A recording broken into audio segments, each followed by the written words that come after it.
قبر میں اتارنے کے بعد، ان کی نماز جنازہ پڑھنے کے بعد اور دفنانے کے بعد اپنے اپنے گھروں کو واپس چلے آتے ہیں۔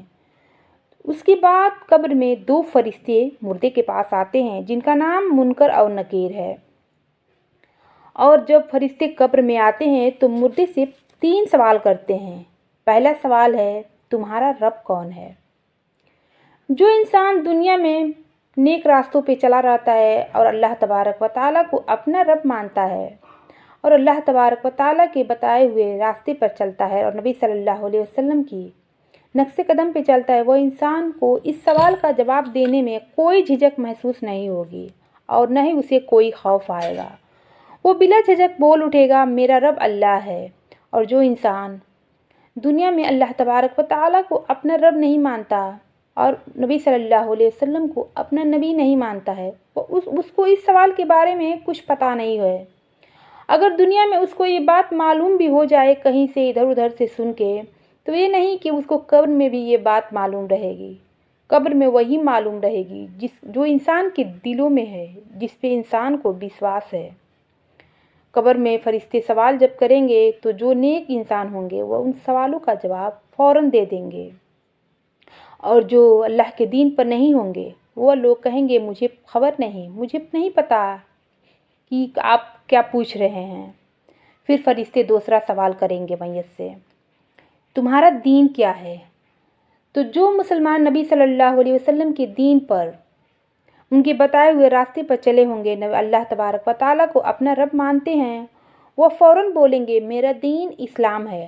اور جو نبی صلی اللہ علیہ وسلم کا اپنا نبی نہیں مانتے ہوئے، نبی صلی اللہ علیہ وسلم کے بتائے ہوئے راستے پہ نہیں چلتے ہیں، انہیں اس سوال کا جواب بھی نہیں معلوم ہوگا۔ پھر فرشتے تیسرا سوال کریں گے، جو تیسرا سوال نبی صلی اللہ علیہ وسلم کے بارے میں ہوگا۔ پوچھیں گے نبی صلی اللہ علیہ وسلم کے بارے میں کہ یہ کون ہے؟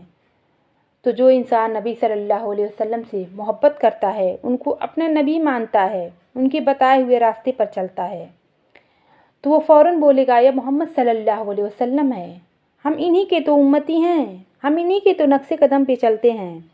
اور جو یہ نہیں مانتا ہے، جو نبی صلی اللہ علیہ وسلم کو اپنا نبی نہیں مانتا ہے، وہ یہ بات نہیں، وہ بھی اس سوال کا جواب بھی نہیں بتا پائے گا۔ ابو جہل نے تو ساری زندگی نبی صلی اللہ علیہ وسلم پر ظلم و ستم کیا، ان کو دیکھا بھی، تو کیا وہ قبر میں نبی صلی اللہ علیہ وسلم کو پہچان لے گا؟ نہیں، بالکل نہیں۔ لیکن ایک مسلمان، سوچئے ایمان کی کیا طاقت ہے، 1450 سال کے بعد بھی نبی صلی اللہ علیہ وسلم کو کہے گا کہ یہ میرے نبی ہیں، ہم انہی کے امتی ہیں۔ ان فرشتوں کے سوالوں کا جواب نہیں دے پائے گا۔ فرشتے اسے ایک لوہے کے ہتھوڑے سے مارتے ہیں، اور اس دوزخی کا چیخ و پکار دنیا کے تمام مخلوق سنتی ہے سوائے انسان اور جنوں کے، کیونکہ اللہ کے نبی صلی اللہ علیہ وسلم کا ارشاد ہے، انہوں نے اپنے صحابہ سے کہا کہ اگر میں تم لوگوں کو قبر کے عذاب سنا دوں تو مجھے ڈر ہے کہ تم لوگ اپنے مردے کو قبر میں دفنانا ہی چھوڑ دو گے۔ نبی صلی اللہ علیہ وسلم نے اپنے صحابہ کرام سے کہا کرتے تھے کہ تم عذاب قبر سے اور جہنم کی آگ سے اللہ تبارک و تعالیٰ سے پناہ مانگا کرو۔ اللہ کے نبی صلی اللہ علیہ وسلم ایک مرتبہ ایک راستے سے گزر رہے تھے کہ ان کا سواری بھی دب گیا۔ آپ صلی اللہ علیہ وسلم نے سواری سے اترا اور کہا، ان قبر والوں کو اللہ کا عذاب ہو رہا ہے قبر میں۔ آپ صلی اللہ علیہ وسلم نے یہ بھی کہا کہ ان کو بہت زیادہ سخت گناہ کا عذاب نہیں ہو رہا ہے، ایک گناہ صرف اتنا ہے کہ وہ پیشاب کے قطروں سے پرہیز نہیں کیا کرتا تھا، اور دوسرے کا یہ گناہ ہے کہ وہ چغل خوری کیا کرتا تھا۔ آج کل تو چغل خوری فیشن ہو گیا ہے، لوگ چغل خوری جب تک نہیں کرتے ہیں تب تک ان کا کھانا ہی ہضم نہیں ہوتا۔ اور پیشاب میں کبھی بھی جلد بازی نہیں کرنی چاہیے، ایک دم اطمینان کے ساتھ پیشاب کرنا چاہیے، کیونکہ پیشاب کے قطرے کا بھی بہت سخت گناہ ہے اور اس کا عذاب بھی بہت سخت ہے۔ اللہ کے نبی صلی اللہ علیہ وسلم نے ایک درخت کے 2 ٹہنی کو توڑ کر ان دونوں قبروں پہ گاڑ دیا اور کہا کہ جب تک یہ ٹہنی ان قبروں پہ ہری رہے گی تب تک اللہ تبارک و تعالیٰ کے عذاب سے یہ لوگ بچیں گے۔ اللہ کے نبی صلی اللہ علیہ وسلم کے صحابی حضرت عمر رضی اللہ تعالیٰ عنہ کہا کرتے تھے کہ کاش میں